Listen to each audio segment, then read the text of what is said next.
بسم الله الرحمن الرحيم. إن الله يأمر بالعدل والإحسان وإيتاء ذي القربى وينهى عن الفحشاء والمنكر والبغي يعظكم لعلكم تذكرون. وأوفوا بعهد الله إذا عاهدتم ولا تنقضوا الأيمان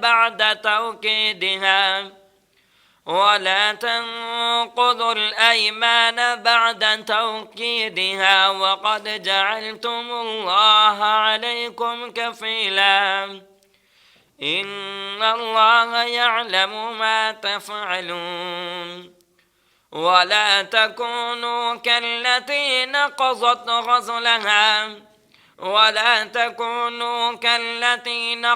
غزلها من بعد قوة أنكاثا تتخذون أيمانكم دخلا بينكم أن تكون أمة هي أربى من أمة إنما يبلوكم الله به وليبينن لكم يوم القيامة ما كنتم فيه تختلفون. ولو شاء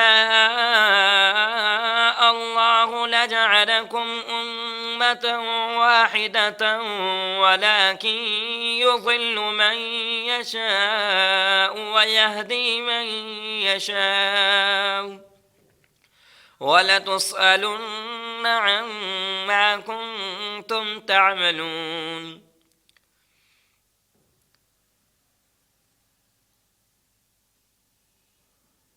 ولا تتخذوا أيمانكم دخلا بينكم فتزل قدم بعد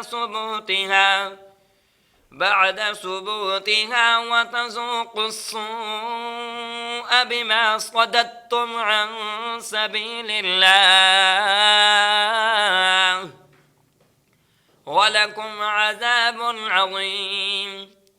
ولا تشتروا بعهد الله ثمنا قليلا إنما عند الله هو خير لكم إن كنتم تعلمون. ما عندكم ينفد وما عند الله باق ولنجزين الذين صبروا أجرهم بأحسن ما كانوا يعملون. من عمل صالحا من ذكر أو أنثى وهو مؤمن فلنحيينه حياة طيبة ولنجزينهم أجرهم بأحسن ما كانوا يعملون. فإذا قرأت القرآن فاستعذ بالله من الشيطان الرجيم إنه ليس له سلطان على الذين آمنوا وعلى ربهم يتوكلون. إنه ليس له سلطان على الذين آمنوا وعلى ربهم يتوكلون إنما سلطانه على الذين يتولونه والذين هم به مشركون. إنما سلطانه على الذين يتولونه والذين هم به مشركون.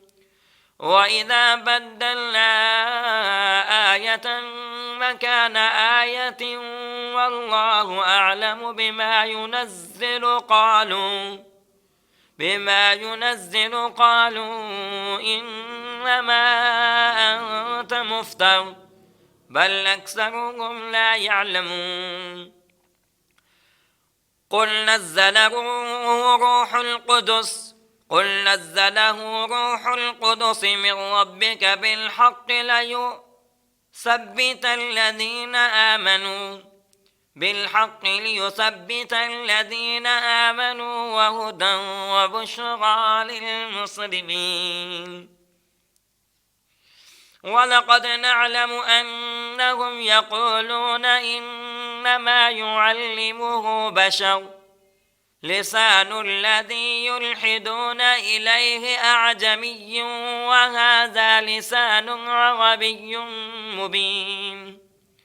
إن الذين لا يؤمنون بآيات الله لا يهديهم الله ولهم عذاب أليم.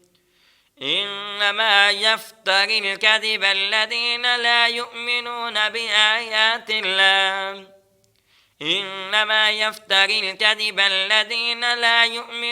بآيات الله وأولئك هم الكاذبون. من كفر بالله من بعد إيمانه إلا من أكره وقلبه مطمئن بالإيمان ولكن من شرح بالكفر صدرا فعليهم غضب من الله ولهم عذاب عظيم. ذلك بأنهم استحبوا الحياة الدنيا على الآخرة وأن الله لا يهدي القوم الكافرين. أولئك الذين طبع الله على قلوبهم وسمعهم وأبصارهم وأولئك هم الغافلون. لا جرم أنهم في الآخرة هم الخاسرون. ثم إن ربك للذين هاجروا من بعد ما فتنوا ثم جاهدوا وصبروا إن ربك من بعدها لغفور رحيم. صدق الله العظيم.